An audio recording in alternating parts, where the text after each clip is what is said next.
So the question we got to ask ourselves really is, what is it? What is it that shapes us? And we live in a therapy culture. Most of us don't do that, but the culture is a therapy culture. And what I mean by that is the mindset that we are our past. And everybody in this room, you wouldn't be in this room if you bought that theory, but most of society thinks biography is destiny. The past equals the future. And of course it does if you live there.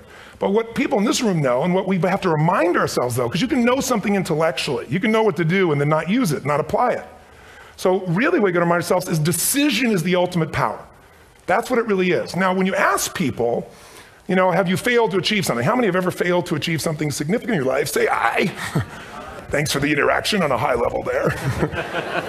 But if you ask people, why didn't you achieve something? Somebody who's working for you, you know, or a partner, or even yourself, and you failed to achieve a goal, what's the reason people say they failed to achieve? What do they tell you?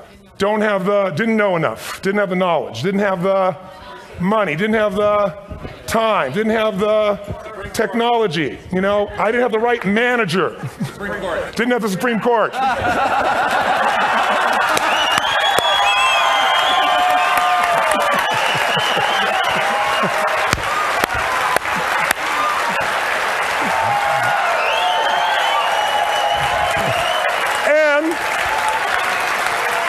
And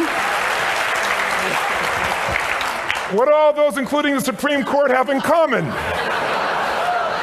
They are a claim to you missing resources.